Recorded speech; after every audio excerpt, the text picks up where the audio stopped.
Retomando, então, aqui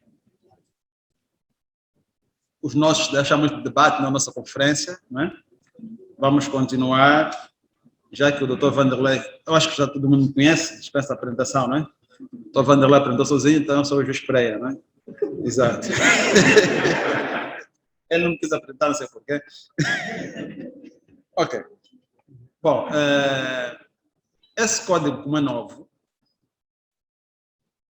suscita muitas dúvidas e os debates não vão terminar agora. Mesmo entre nós, já operadores de justiça, nós já temos uma longa estrada, também temos travado inúmeros debates para a uniformização de certos critérios. É pena também que ainda não foi elaborada doutrina para este novo Código Penal, nem o Código de Processo Penal. Então, paulatinamente, vamos fazendo doutrina, vamos atuando e vamos limando algumas arestas. Bom, nós, agora, dando sequência à nossa formação, vamos falar sobre os atos processuais. Os atos processuais, não é? É uma matéria que nós todos já temos o pleno conhecimento. Vimos durante a nossa passagem pela universidade, também durante a nossa passagem aqui pelo INES. E os atos processuais são os mesmos. São praticados também por quê? Pelos mesmos sujeitos processuais que já vinham constantes no Código de Processo Penal de 1829 por aí. Só que este novo Código Penal introduz alguns requisitos ou mais alguns elementos novos, tendo em conta a evolução da própria ciência e tecnologia. Atos processuais. Nós já sabemos o que é o processo penal, não é? Já. Né? É um conjunto de atos. Estes atos, aliás, são atos humanos. E quem pratica esses atos? São chamados de sujeitos processuais, que são o juiz, o Ministério Público, o assistente, o arguido, não é? O professor defensor.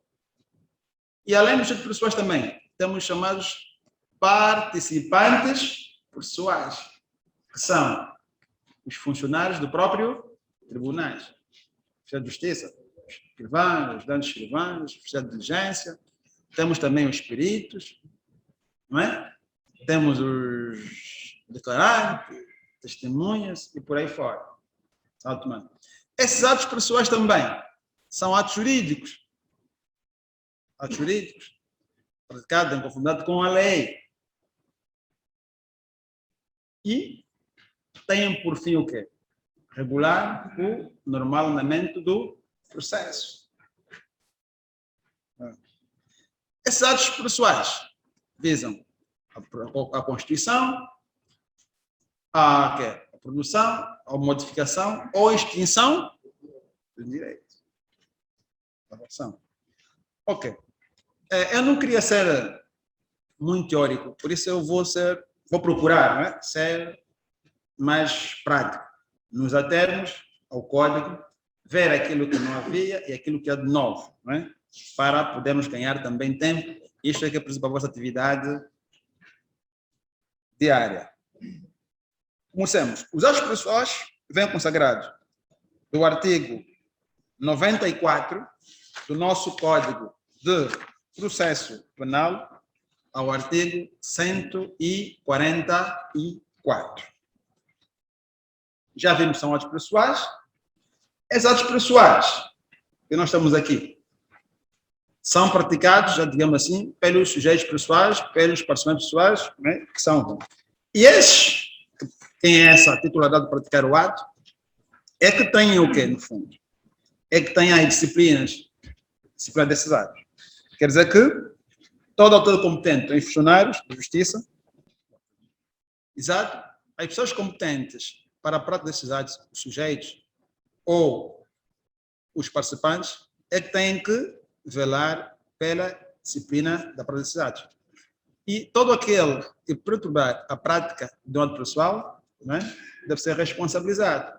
Se for por uma entidade judicial, se for por um fundo de justiça, deve pedir sempre auxílio à força, ou recorrer à força pública. Ok. Dentro dos atos, a prática dos atos processuais requer prazos. Os prazos, para além daqueles previstos no próprio Código de Processo Penal, vimos também aqueles prazos que constam do Código Civil, não é? O artigo 144 e o artigo 147, que fala dos prazos, né? Fala dos prazos judiciais, prazo legal. Os prazos legais são aqueles que são estabelecidos por lei. Os prazos judiciais, aqueles que são impostos pelo juiz. Ainda aí temos aqui os prazos perentórios, aqueles depois que não podem ser praticados para além do estipulado na lei, os prazos dilatórios, que mesmo depois do seu termo, ainda podem ser usados, praticados, são prorrogados, não é? E por aí fora. E também temos aí o quê? A hora, quando estamos falando do prazo, estamos falando de tempo, em que os atos podem ser praticados. Okay. Os atos. Como é que são classificados os atos processuais? Os atos processuais são classificados em função aos sujeitos. Os atos processuais, encontramos os atos do juiz. Quais são os atos do juiz? Se formos a falar já do juiz de garantia, vamos fazer referência aqui ao artigo 313 do nosso Código do Processo Penal. Estão aí os atos. Será que é necessário fazer a leitura? Já fizeram, né? Exato. São esses. Ok. Exato. Bom, mas para o Ministério Público de ciúme, né? Estão falando da instrução, vamos falar da instrução.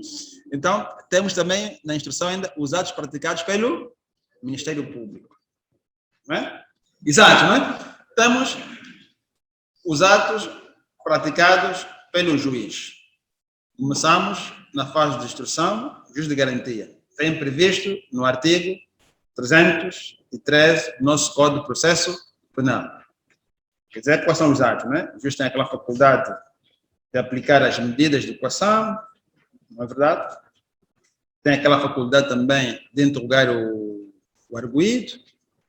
O juiz também, nessa fase de instrução preparatória de garantia, estamos a falar de garantia, também pratica um ato que é de que dirigir a instrução contraditória, não é? E fazer o que também? Exarar o despacho de pronúncia ou de não pronúncia, não é? Também o juiz pratica ato através de quê? De elaboração de sentenças, sentença quando vem de um tribunal singular, ou acorda quando emana de um tribunal coletivo, mandado de detenção, mandato de condução, não é? E o despacho do mero expediente, aquele que tem por fim regular o normal andamento do processo, ordenar notificações, na verdade, abrir vista, para o Ministério Público, etc. E os atos do Ministério Público, o Ministério Público também despacha na fase de instrução, quando ordena a diligência, quando também aplica a educação dentro do seu poder discricionário. Quais são as medidas? Tem medida de residência ou caução, aí despacha. Mas quando quiser aplicar uma medida como prisão preventiva domiciliar, prisão permitida ou interdição de saída, faz uma promoção. Vai promover a quem? Ao juiz de garantia. Também o Ministério Público ou o procurador, não é? Também faz que requerimentos, também é um ato do Ministério Público de requerimentos, não é? Quer na fase de instrução, como na fase judicial, não é? De interrogatório, também auto, por aí fora. Temos também ainda dentro dos atos das partes. Nesse caso, quando falamos sobre o assistente também, faz requerimento, não é? O Ministério, o arguido também faz requerimento, na verdade, e temos também aí atos dos participantes processuais ou simples sujeitos processuais, que são os autos de declarações, os atos dos peritos, não é verdade? Os atos praticados pelos funcionários do cartório, os escrivãos, escrivãos, a diligência, aí por aí fora. Relativamente à prática destes atos, né, os atos, ao serem praticados, devem estar revestidos de alguns elementos, alguns requisitos essenciais na constituição do próprio ato. Elementos interior. Às vezes, e não só esses elementos essenciais do próprio ato, como também os atos devem estar sempre em conformidade com a lei, sob pena de serem declarados nulos, não é? Inválidos ou inexistentes. Vai depender. Os requisitos. Temos requisitos de tempo, de forma, modo e lugar da realização dos próprios atos. Ok. Os atos de instrução preparatória, não é? Temos atos preparados pelo Ministério Público, já vimos isso por aí fora, e os outros. Quanto a estes requisitos, os atos preparatórios, de acordo ao artigo 95 do nosso Código de Processo Penal, são públicos. Públicos. Não é verdade? O processo penal é público e o ato também deve ser público. Agora, quais são os atos que são praticados publicamente? Ou até onde começa a publicidade? O processo penal ou a instrução do processo é secreta. Quem dirige a instrução é o Ministério Público. É o Ministério Público que dirige a instrução. Depois tem aquela dúvida, mas como é que o Ministério Público vai interrogar mais o sujeito que tem que interrogar? O Ministério Público é que dirige a instrução. O juiz da garantia só aparece para poder interrogar.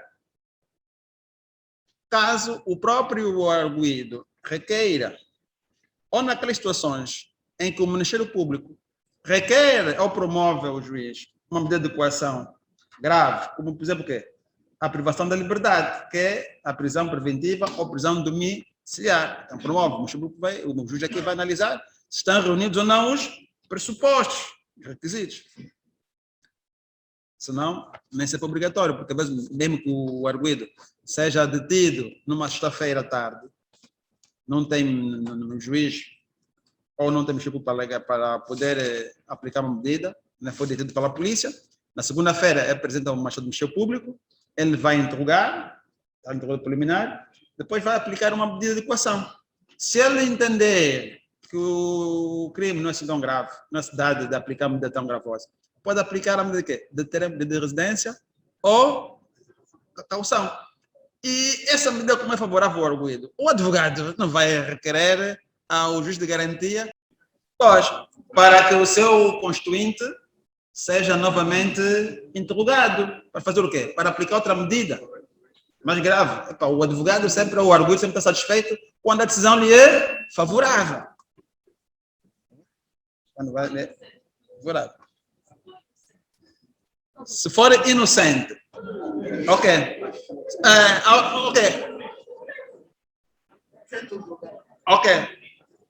Aí está outra questão. Se for inocente, como é que ele vai dizer que é inocente?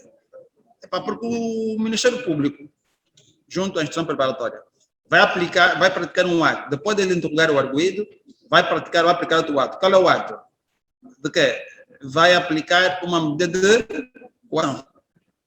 Este ato deve ser devidamente fundamentado. Vai descrever os fatos, vai fazer a qualificação jurídica, não é? Aplicar a medida, e esse ato deve ser assinado pelo próprio magistrado do Ministério do Mesmo, é notificar também o arguido e o seu defensor, e eles aí vão assinar se concordam ou não. Ok. Eles têm liberdade provisória, mediante ou caução. ainda o que não está decidido.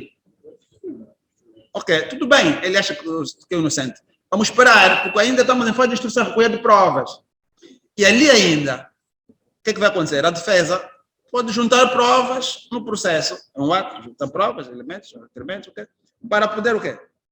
Para ver, para encontrar elementos que libam o seu constituinte do crime em que vem indiciado. Está vendo? Porque ainda não tem a acusação, não é? Que é também um ato do Ministério Público. Tá, ainda está no segredo. Tanto mais se nós reparamos bem. Durante a avaliação preparatória, a defesa não tem muita intervenção no processo. Qual é o papel da defesa? É estar aí para garantir que os direitos do seu constituinte não sejam violados. Ela apenas vai juntar a outra procuração, né? Vai acompanhar o interrogatório e, se ele entender que há diligências que ele quer que possa ser feito pelo Ministério Público, ele vai requerer. O Ministério Público vai ver se são fundamentais ou não, é livre em aceitar ou não.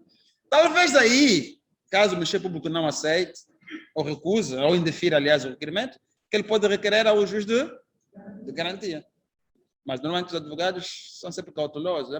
Enquanto o meu constituinte está solto, vamos esperar na outra fase, até ver, até a acusação, até o julgamento. O advogado tem sempre esta tendência. Exato. Ok. E agora pronto. Então, depois disso, vemos ainda o JVC público e a publicidade. Não é a partir da instrução, é só depois de recair sobre o processo o despacho de pronúncia ou equivalente, né? Ou não pronúncia, ou equivalente, ou aquele despacho que designar data para julgamento. Aí o processo torna-se já público. Ou quando o arguido é notificado da acusação, não é? Não havendo despacho de pronúncia ou da pronúncia, aí o juiz notifica e ele tem um prazo para poder contestar ou juntar o rol de testemunho. Esses atos processuais, que nós sabemos que são públicos, sim? Ok. O Ministério Público aplicou uma medida menos gravosa. Não é? E vamos supor que o próprio arguido não se conformou com a medida. Aí ele vai reclamar junto ao juiz de garantia, pedindo o quê? A reapreciação da medida. É nesse caso que o processo vai ao juiz de garantia e ele vai reapreciar se aquela medida, né, foi bem ou mal aplicada. Vamos supor que o Ministério Público aplicou a medida de caução. Foi caucionado 1 milhão de kwanzas. E o arguido vir dizer, né, através do seu requerimento, que não tem capacidade econômica, é desempregado, ou tem um salário, digamos assim, o mínimo da função pública, não tem possibilidade de pagar aquela caução. Ele ou requer a redução, ou vai requerer o quê? A substituição por outra medida, que é o termo de residência. E vamos supor que o Ministério Público aí indefere o requerimento. Não é? Então, o que é que ele vai fazer, o arguido, através do seu advogado ou do seu defensor? Vai ter que reclamar junto ao juiz de garantia. Hoje vai avocar o processo, vai analisar de acordo os documentos, de acordo o requerimento exarado pela defesa ou pelo arguido. E se entender que, de facto, o arguido não tem capacidade econômica, fazendo prova, através, por exemplo, de uma declaração de salário, que ganha só 33 mil, não é? Salário mínimo, 33.590 e pouco kwanza. Ou é desempregado, vai ter um achado de pobreza. Está vendo? Logo, aí, o Ministério Público, o juiz, não é necessário ouvir o arguido. Com base nos documentos que ele juntou, os autos, ele aí vai dizer, está tudo bem, defere o requerimento e vai aplicar o tempo de idade de residência. Se ele tiver dúvidas, é que ele requisita o arguido, é ouvido naquele interrogatório, pelo menos que estão a dizer aqui, e tal, por aí fora, né? Se dá por aí fora, caso haja dúvida. Mas já tiver documento necessário, é por isso que os colegas estão preocupados, e o juiz de turno vai ter, aliás, o juiz de garantia vai ter muito trabalho, muito interrogatório. Não. Ele só poderá ouvir quando o próprio arguido é que requer novo interrogatório ou naquelas situações em que ele tiver dúvida sobre esta ou aquela situação, ou aquela medida. Senão, não sabe.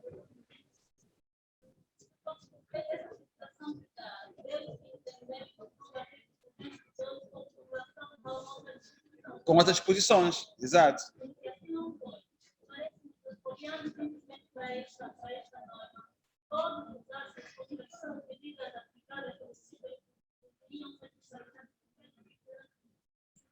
Só se não se conformar.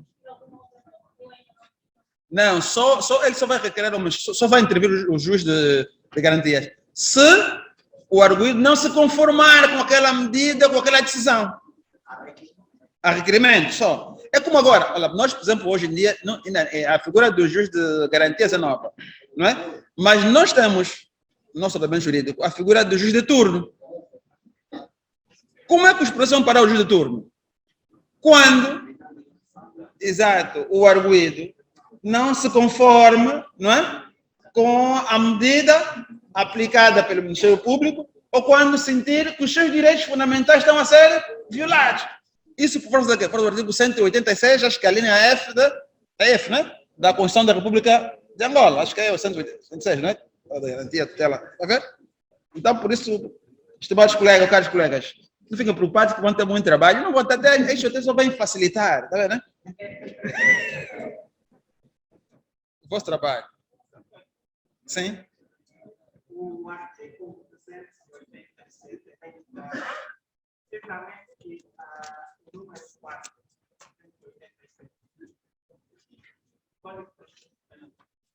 Ponto 87, né? 287. Decisão do Magistrado do Ministério Público que aplicava mantiveres pedir uma medida de equação, situação por garantia do Magistrado Social, mediante a decisão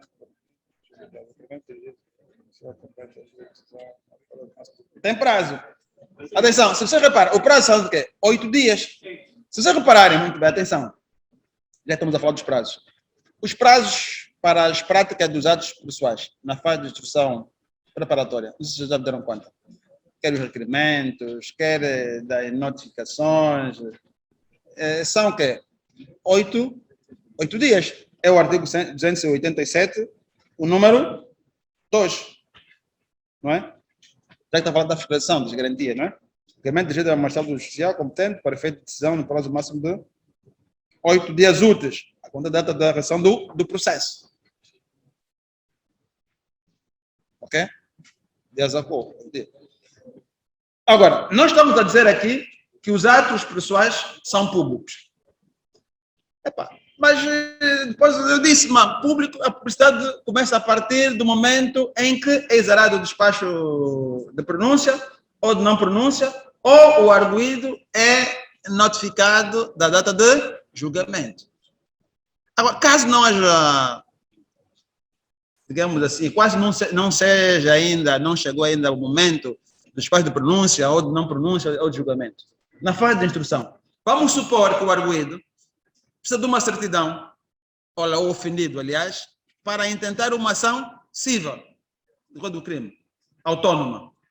Como fazer? Se o dano que foi lesado dependeu do crime. O que é que o artigo 95 responde? Funciona, não é? Que a propriedade termina, não é? Em princípio, não é? Além das 70, quando? Ali, o que acontece? É permitido extrair certidões,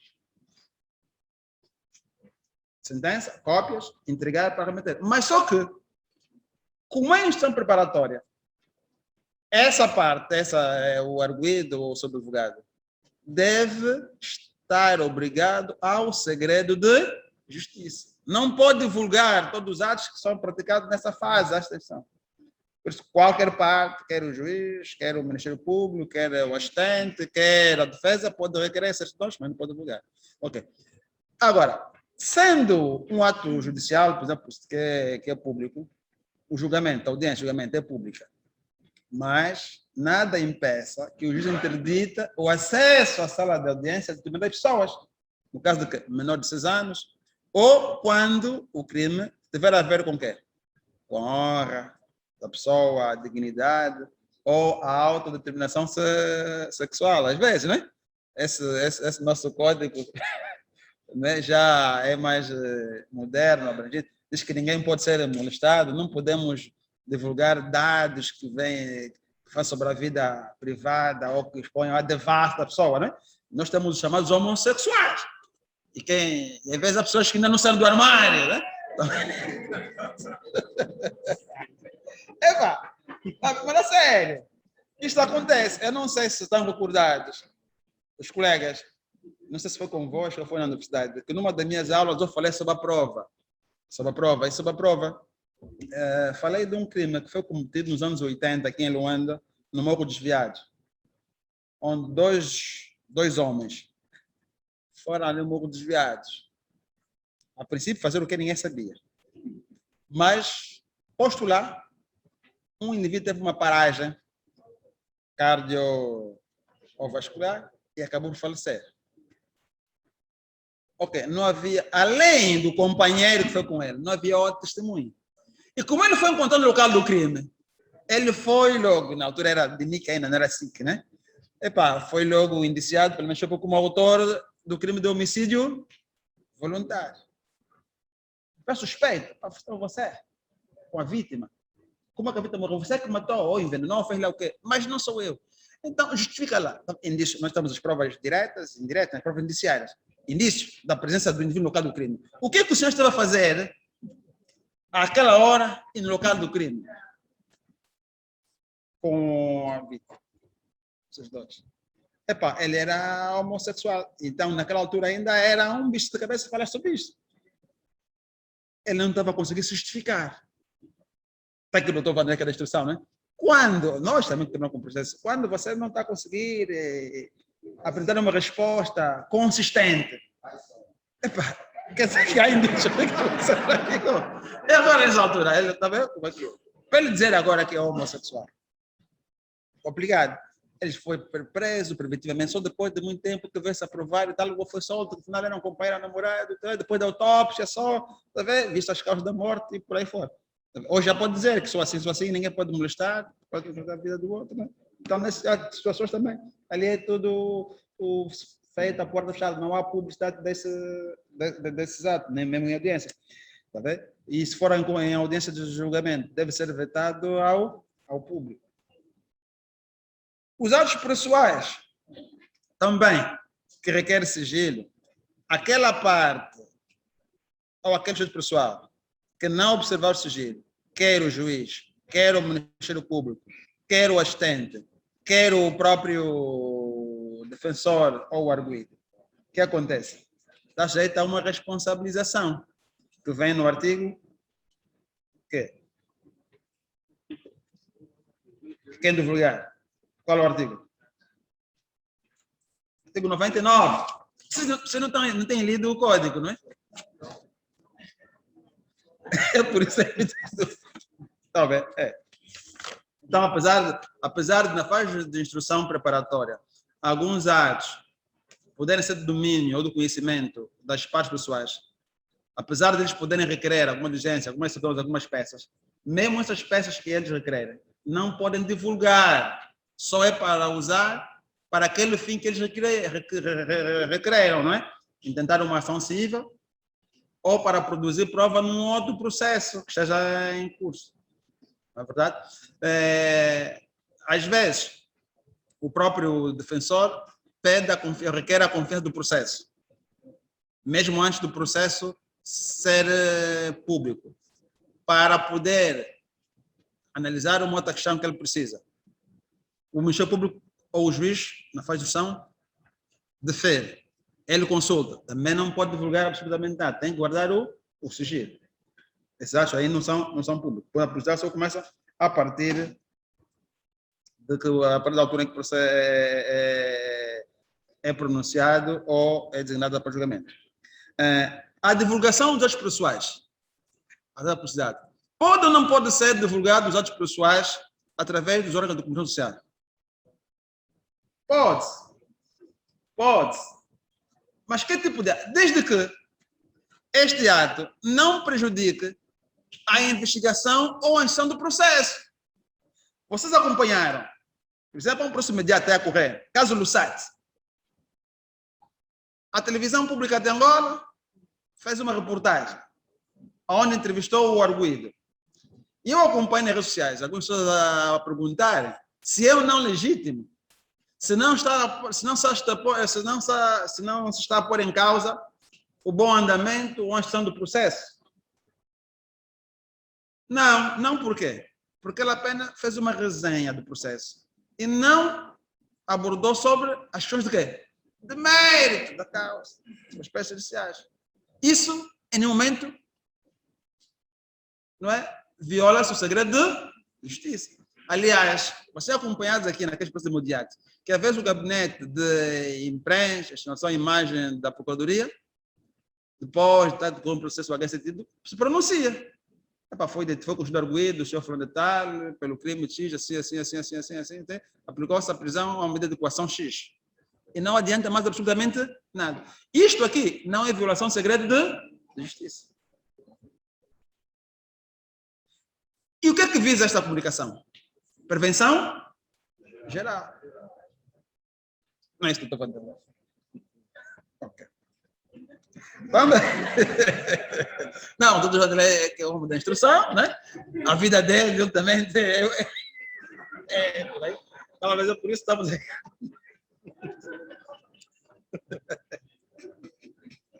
É isso aí.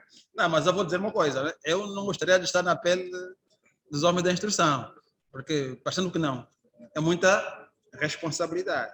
É muito. É muito. O juiz, atenção, eu ouvi muitos colegas juízes a dizer, não, na justiça vão reduzir, não. O juiz de instrução é juiz de direito, é igual ao juiz de direito. É igual, é a mesma coisa, juiz de direito. Primeira instância. Ok? É isto. Não é porque é menos juiz do que os outros, não é? É do juiz de direito. Não é menos juiz do que o outro, né? Por isso fiquem descansados, caros colegas. Ok. Também. Como já dissemos, pode ser público, né? Consultar o processo, aqui está interesse. Agora, outras pessoas que não são parte pessoais, não pode ser permitido consultar o processo na fase de instrução preparatória. Ok. Ainda, há outros atos. Falamos dos atos do juiz, atos do Ministério Público, não é? Que são requerimentos e tal por aí fora, e também temos os atos de quem? Dos simples participantes pessoais, dos peritos, das testemunhas, por exemplo. Os peritos e testemunhas, antes de serem ouvidos, tomados em declarações, devem prestar juramentos. As testemunhas vão para juramentos, nos termos do artigo 104 do nosso Código, quer as testemunhas, quer os peritos, bem como os intérpretes. Vão prestar para a autoridade judiciária ou órgão de polícia criminal competente, né? A judiciária é o juiz de garantia, é o Ministério Público, os órgãos são de investigação criminal da polícia. Ok. As testemunhas vão jurar sobre a sua honra, dizer a verdade, sua verdade. Os peritos, não é? Vão jurar pela sua honra, desempenhar fielmente as funções que são confiadas. Quer os intérpretes, como os peritos. E a falta de juramento, atenção, a falta de juramento, a falta de não jurar, se depois do processo for instruído e for para de julgamento, ou for acusado, ou pronunciado, se uma das partes verificar que não houve juramento, não se respeita os requisitos, o que é que produz? Qual é a consequência jurídica disto? Nulidade. Então, quer dizer que isso é um formalismo a ter sempre em consideração. É um elemento constitutivo do próprio ato. Okay. Mas há sujeitos pessoais que não são obrigados a prestar juramento. Quem são? Os menores de 16 anos. O arguido, já temos aqui, o Dr. Vanderlei disse muito bem, o arguido não é obrigado a dizer a verdade. Se ele não dizer a verdade, por que ele vai prestar juramento? O assistente e as partes cíveis, os declarantes também não prestam juramentos, mas eles são obrigados a quê? A dizer a verdade, sob a pena de incorrer no crime de falsas declarações. Não é? Ok. Agora, será que todos os peritos, todos os intérpretes são obrigados a prestar juramento? Não. Só são obrigados a prestar juramento aqueles peritos que forem quê? Exato. Não. Que não forem funcionário público. Aqueles que são indicados nas suas funções, vamos lá supor que a Procuradoria tem os seus próprios intérpretes. Ou é requisado de uma, por exemplo, vamos lá ver, do Ministério da Relação Exterior, não é? Aqueles intérpretes.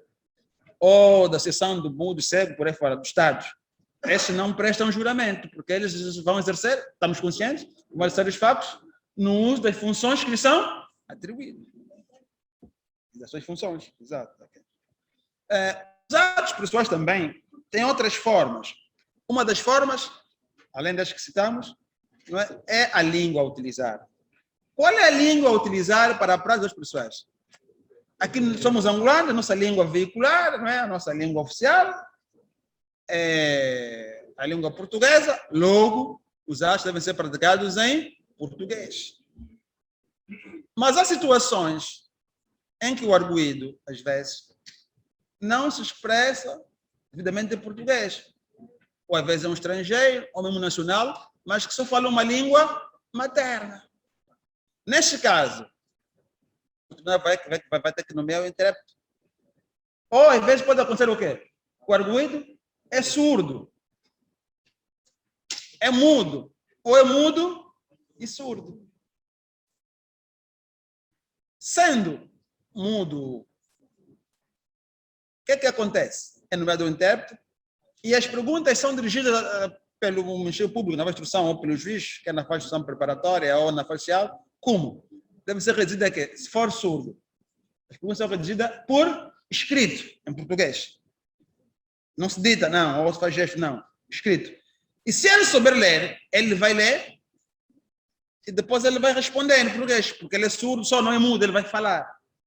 Se for mudo só, né? E não surdo, também são escritas, verbais, ele vai ler e depois que? Mas como é mudo, através da linguagem gestual, e tem um intérprete que vai poder traduzir. Se for surdo e mudo, já tem um intérprete que domina lá aquela linguagem deles, né? Aquela linguagem gestual, aquela coisa toda, que vamos ver quando apresentam aquele programa aí da Covid, né? Exato, aparece lá fazer aquele gesto, né? Epa, e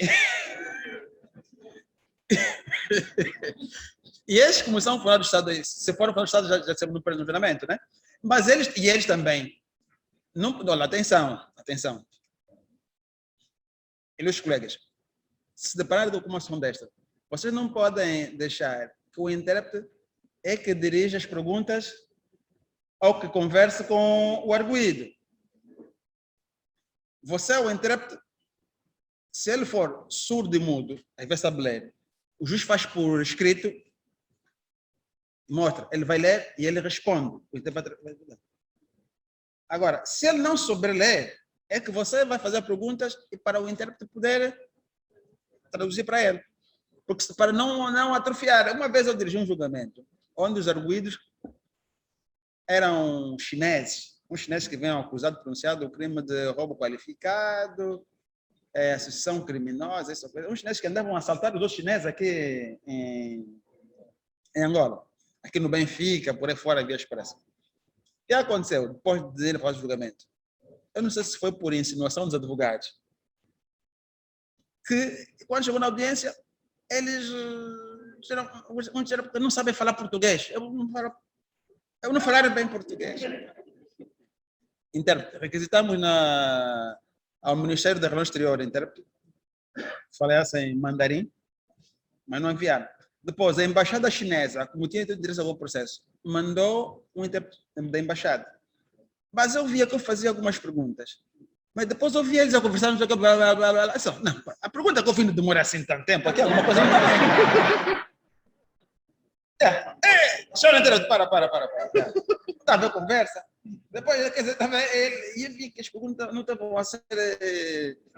Responda fiel, ele estava a ser fiéis. Eu, como conhecia uns jovens aí que acabavam de chegar da China, foram lá estudar, eu disse, fulano, para o termo, manda ele vir aqui ao tribunal, quero falar com ele, para assim. Teve que chamar, só que também não cheguei ao fim do julgamento. O que aconteceu depois? Há um acordo entre o governo angolano e o governo chinês, eles foram extraditados, mas não foi uma extradição judicial, foi administrativa. Da Ministério do Interior, só que depois, quando chegou já na fase, não sei se é na fase da delegação, de decisão, só que alguma coisa da decisão, os jogadores desapareceram. Eu até de brincadeira disse, como é que eu dizia até? Sequestraram os meus réus. Porque o governo não comunicou ao tribunal. Isso porque tinha processo aqui, em Luanda, na minha secção, tinha na segunda secção, e tinha um que era de Benguela. Só vimos já na televisão, na informação, para que eles a descer lá e tal. Depois os parentes caem em Angola, iam ao tribunal como nós parentes. Não dá para o tribunal requisitar, não vai para Angola, porque esse crime lá é grave, vão ser por aí fora. Por aí. Então, as declarações do surdo do mundo, é essa coisa que acontece. Okay. Sim. Agora, um minuto só. Os atos processuais, esses que são escritos, não é? Além, se for, por exemplo, se for um despacho de iniciação, não é? Se for um despacho de pronúncia, uma acusação, não é? Além de ter a assinatura do autor desse ato, do sujeito, deve ser devidamente fundamentado. Constar os fatos, a qualificação e por que você decidiu assim ou aplicou aquela outra medida. Só pena também de se arguir aqui a nulidade desse ato. Ok? Sim. Doutor, tira uma questão. Sim. Doutor, um caso concreto na província de Cunha. Sim. Boa parte das pessoas que cometem crimes e falam português. Em momento do julgamento, o juiz nomeia o oficial de diligência. Sim, se não tiver um intérprete, não é? Digamos assim, do oficial, do Estado e tal, por aí fora, então o juiz pode nomear uma pessoa idônea. Se for um oficial de diligência, como é funcionário público também, esse camarada aqui, né? Ele vai ter uma pessoa, é considerado uma pessoa idônea. Como é o juiz a nomear ele? Também ali ele pode ser dispensado do juramento. Já aconteceu também comigo aqui. Eu tive um processo, era crime sexual, era burla por defraudação. Talvez essas coisas, essas mulheres que têm dificuldade às vezes em alcançar ou têm problemas. Sabe como é que é, né? Os quimbandeiros e essas igrejas que surgem ali fazem muito dinheiro. Aliás, a Bíblia diz, né? O meu povo sofre falta de sabedoria, a ignorância que faz, muitas vezes. E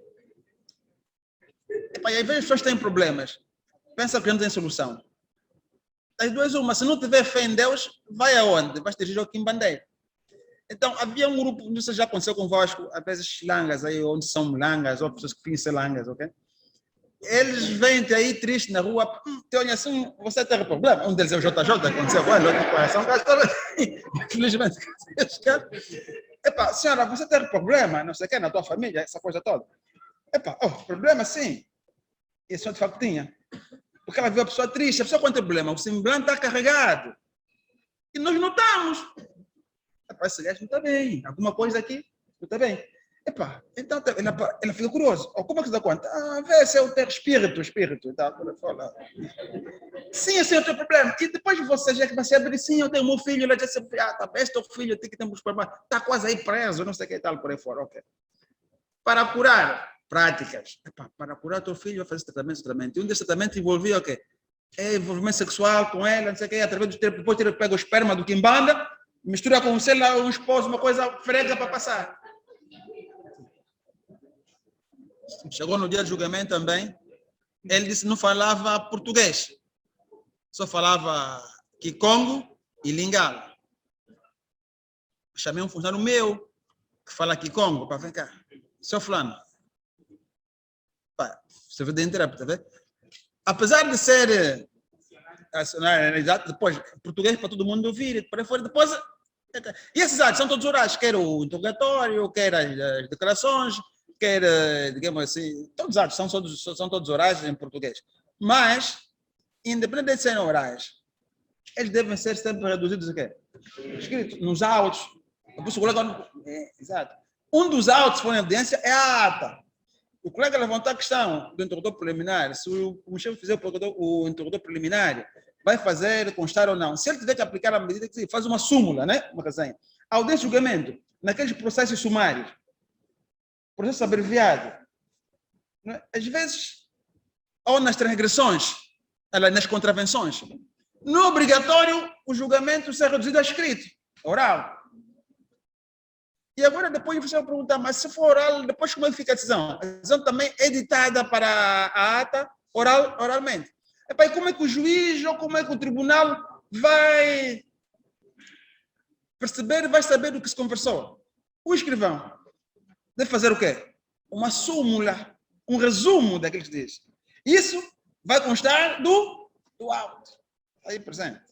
Depois ser também assinado. Tá vendo? São instruções. Isso para prever a própria facilidade do próprio. Ok. Não, atenção. As declarações prestadas pelo arguido são designadas auto de interrogatório. Atenção, auto de interrogatório. É por isso que eles aí não prestam juramentos. E agora, as declarações prestadas pelo ofendido são os depoimentos. Sim. Por exemplo, o ofendido presta depoimento. Depoimento é chamada prova por declarações, é chamada prova oral. Quando nós temos as provas materiais, não é? E as provas, digamos, temos as provas, né? Reais e as provas pessoais. Dentro das provas pessoais, encontramos a confissão. A confissão, como é que, do arguido, a confissão, onde é que nós vimos? Na declaração do arguido, é o quê? No ato de interrogatório. Estas declarações para ato de interrogatório. As declarações prestadas, por exemplo, vamos lá dizer, pelo intérprete, que é depoimento, para esclarecer, declaração de ciência, né? Declaração de ciência. Ofendido, depoimento, mas, pede declaração de senhora, mas tem aquela forma aqui de depoimento. Está a ver? O nome desse ato é auto de interrogatório, declarações do arguido. Do ofendido ou de uma pessoa que é testemunha, que é uma pessoa que tem conhecimento da parte de infrações, é declarações, ou podemos chamar de depoimentos. Depoimentos. Você se percebeu? Okay.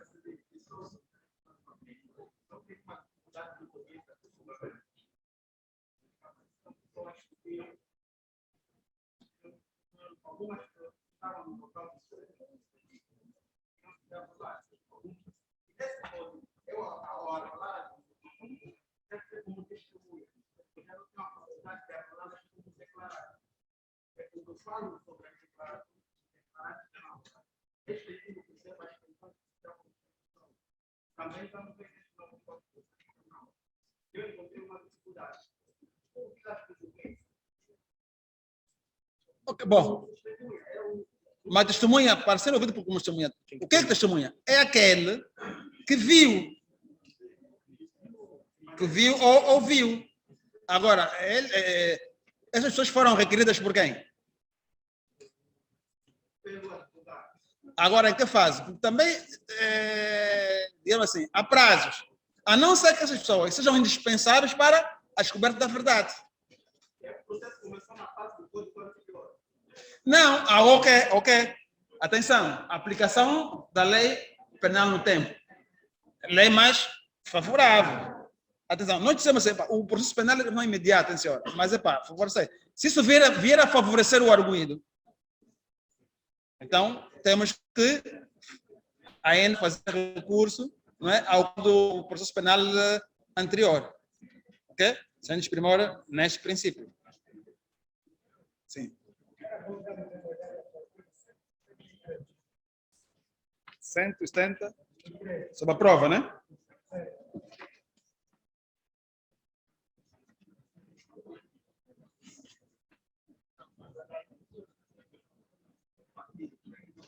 Qual a declaração do assistente?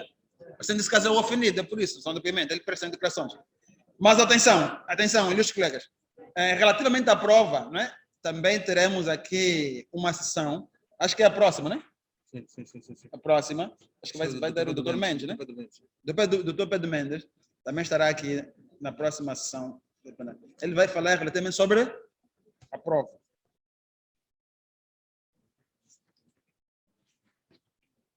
Sim, faz favor. O doutor fez a descrição das formas do processo abreviado, Já referiste. transgressão. Ok. Penso que esse artigo enquadra-se Naquilo que já foi dito. capítulo do processo comum, que são disposições gerais relativamente ao documento da audiência, Mas está a colocar essas questões.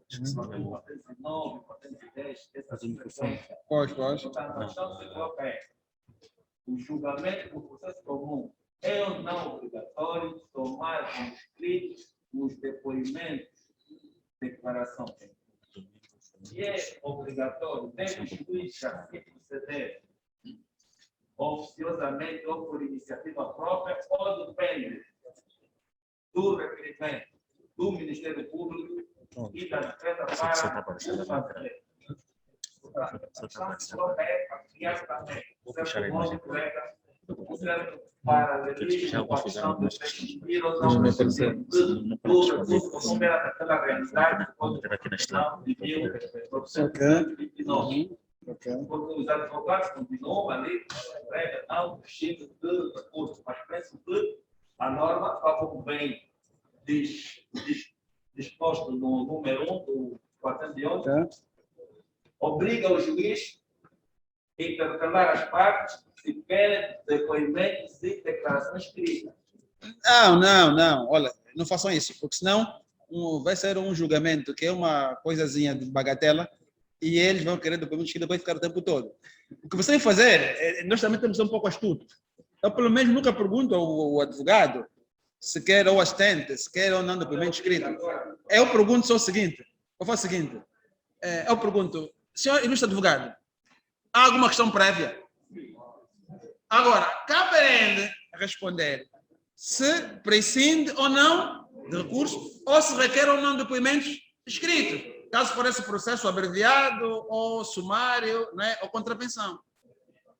Tá bem? Se ele não me disser que não precisa de recurso, ou ele não requer depoimento escrito, eu vou logo para depoimento orais.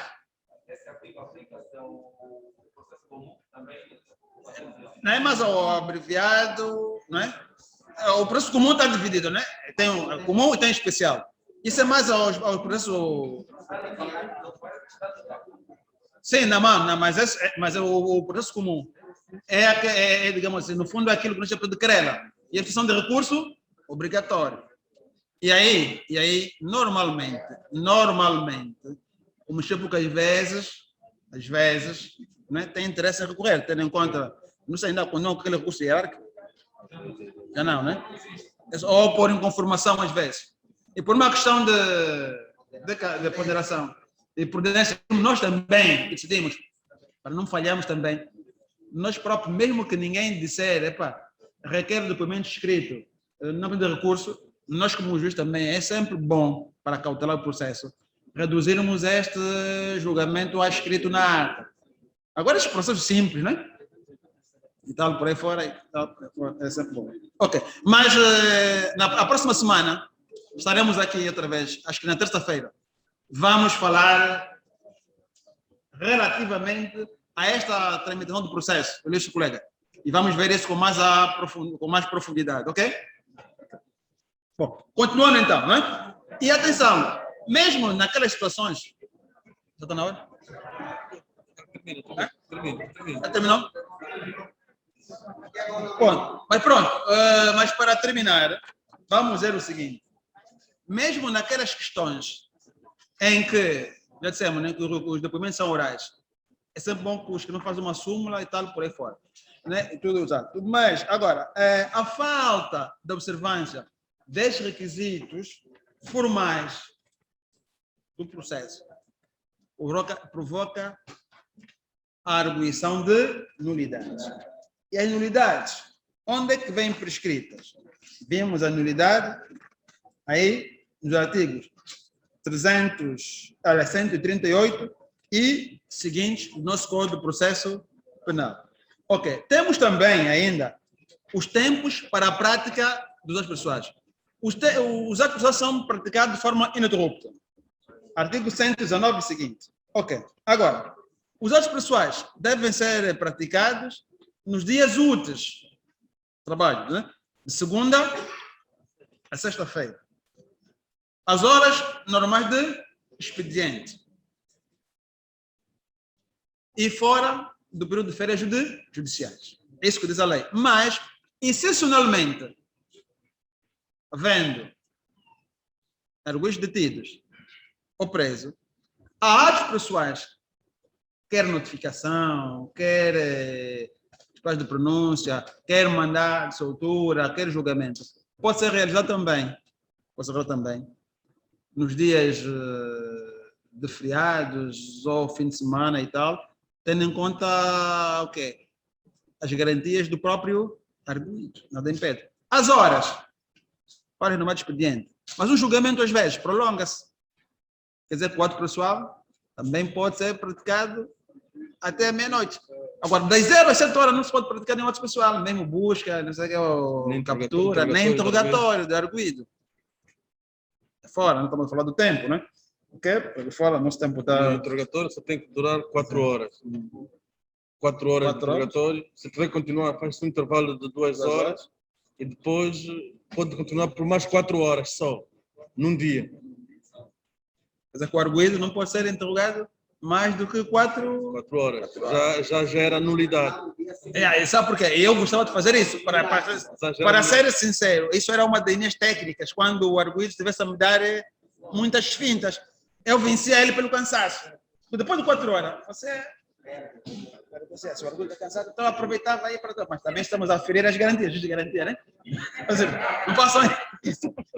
Bom, o tempo já vai adiantado. Há muita coisa que podíamos dizer sobre os atos processuais. Não sei se tem mais perguntas. Não, os colegas... Mas o resto das perguntas podem guardar para a próxima semana, sexta-feira, está bem?